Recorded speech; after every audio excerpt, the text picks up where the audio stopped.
जयद्रथ सिंधु देश के राजा वृद्धक्षत्र का पुत्र था। उसके जन्म पर भविष्यवाणी हुई थी कि यह बालक बड़ा वीर और यशस्वी होगा।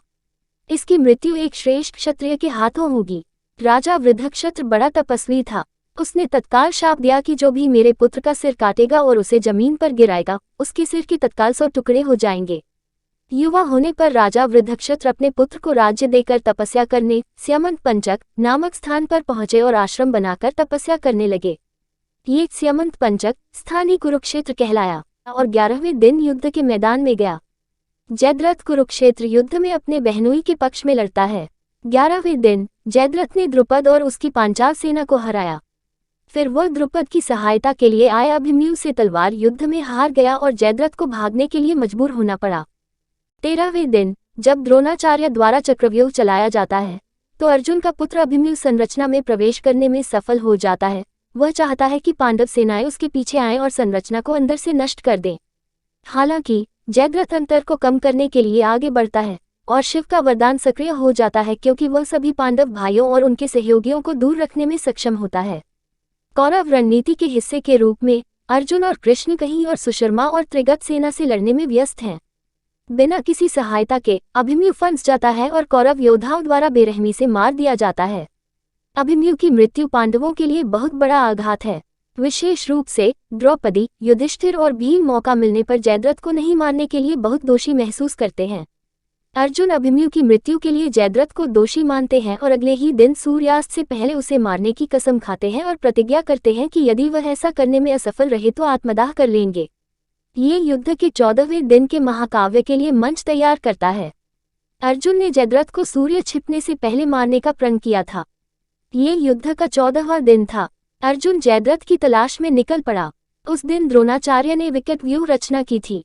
इस व्यूह के मध्य में जयद्रथ, कौरव वीरों भूरिश्रवा, कर्ण, अश्वत्थामा, शल्य, वृषसेन आदि कितने ही महारथियों की सुरक्षा में रखा गया था।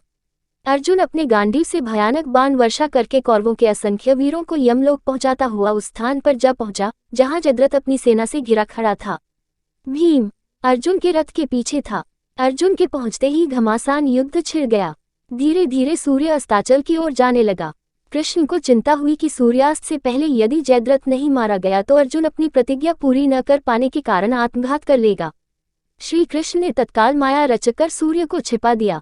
सभी ने समझा कि सूर्यास्त हो गया। कृष्ण ने सूर्य को छिपाने और सूर्यास्त का भ्रम पैदा करने के लिए अपना सुदर्शन चक्र भेजा। कौरव योद्धा अर्जुन की हार पर खुशी मनाते हैं और उसकी आसन्न आत्महत्या की प्रतीक्षा करते हैं। जयद्रथ को राहत मिली कि वह बच गया और अर्जुन का उपहास करने के लिए समूह से बाहर आ गया। जयद्रथ हंसता हुआ अपने सुरक्षा कवच से बाहर निकल आया और अर्जुन को चिढ़ाने लगा। अचानक सूर्य ग्रहण से मुक्त हो जाता है और कृष्ण छुपे हुए जयद्रथ की ओर इशारा करते हैं। श्री कृष्ण ने अर्जुन से धीरे से कहा, पार्थ, सूर्यास्त अभी नहीं हुआ है।